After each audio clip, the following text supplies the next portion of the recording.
মোদির উপর ক্ষুব্ধ বিএনপি, অন্তর্বর্তী সরকারের মতোই থমকে আছে সম্পর্ক।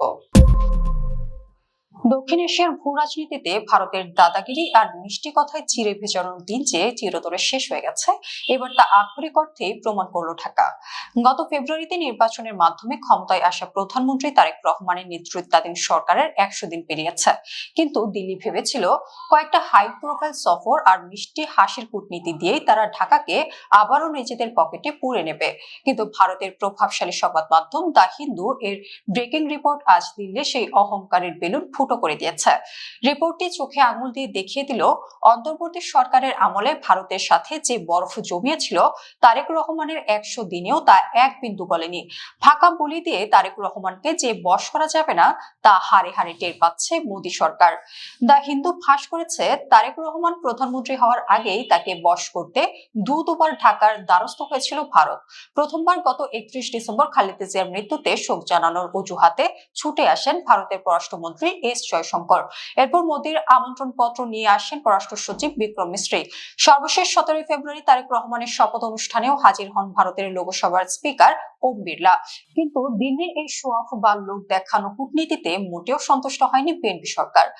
ঢাকা সাফ জানিয়ে দিয়েছে, শুধু ছবি তুললেই সম্পর্ক ভালো হয় না, কাজের কাজ করতে হবে। বিএনপি নীতি নির্ধারকরা ভেবেছিলেন নতুন সরকারের প্রতি সদিচ্ছা দেখে ভারত হয়তো অন্তর্বর্তীকালীন সরকারের সময়ের দেওয়া বিধিনিষেধগুলো তুলে নেবে। ঢাকা স্পষ্ট দাবি জানিয়েছিল, বাংলাদেশি পণ্যের ট্রান্সশিপমেন্ট চালু করতে হবে, ব্যবসা ও চিকিৎসা সহ সব ধরনের ভিসা পূর্ণ মাত্রায় খুলতে হবে এবং ভারতের বাজারে বাংলাদেশি পণ্যের ওপর থেকে বাধা সরাতে হবে। কিন্তু চরম ভণ্ডামি পরিচয় দিয়ে ভারত এর একটি দাবিও পূরণ করেনি। কোনো বাস্তব পদক্ষেপ না নিয়েই তারা কেবল তারেক রহমানের সাথে সম্পর্ক পুনর্গঠনের দিবাস্বপ্ন দেখেছিল। সবচেয়ে বড় ভূ রাজনৈতিক টুইস্ট হলো, ডক্টর মোহাম্মদ ইউনূসের নেতৃত্বাধীন অন্তর্বর্তী সরকার স্পষ্ট বলেছিল, ভারতের সাথে সম্পর্ক ভালো করতে হলে আগে স্বৈরাচারী হাসিনাকে ফেরত দিতে হবে। কিন্তু দ্য হিন্দু বলছে, বিএনপির সিনিয়র নেতারা অনেক বেশি বাস্তববাদী ছিলেন। তারা চেয়েছিলেন হাসিনা ভারতে পড়ে থাকলেও দুই দেশের সম্পর্কে যেন তার কোনো প্রভাব না পড়ে। বিএনপি এত বড় ছাড় দেওয়ার পরও ভারত কোনো ইতিবাচক মনোভাব দেখায়নি। উল্টো পশ্চিমবঙ্গ ও আসামে হিন্দুত্ববাদী বিজেপি সরকার গঠনের পর তারা বাংলাদেশকে অবৈধ অভিবাসী ও পুশিনের নগ্ন হুমকি দিয়ে উস্কানি দিচ্ছে। তবে ভারতের এই সস্তা ও উস্কানিমূলক রাজনীতিতে পা দিচ্ছে না বাংলাদেশের কূটনীতিকরা। ঢাকায় স্পষ্ট জানিয়ে দিয়েছে, আসাম বা পশ্চিমবঙ্গের অবৈধ অভিবাসী মার্কার সস্তা রাজনৈতিক নাটক নিয়ে কথা বলার কোনো আগ্রহ তাদের নেই। বরং ঢাকার নজর এখন অনেক গভীরে। বাংলাদেশ এখন ভারতের চোখে চোখ রেখে 1996 সালের গঙ্গা পানি বন্টন চুক্তি নবায়ন এবং ভিসা ইস্যুর মতো আসল অধিকার আদায়ের দিকে পুরো মনোযোগ দিচ্ছে।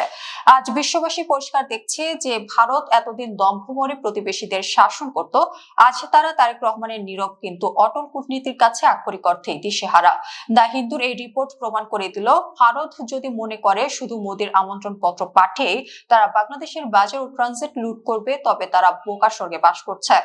কাজের কাজ না করলে বাংলাদেশ ভারত সম্পর্ক যে এই হিমাগরেই পড়ে থাকবে তা আজ সাউথ ব্লকের কাছে দিবালোকের মতো স্পষ্ট।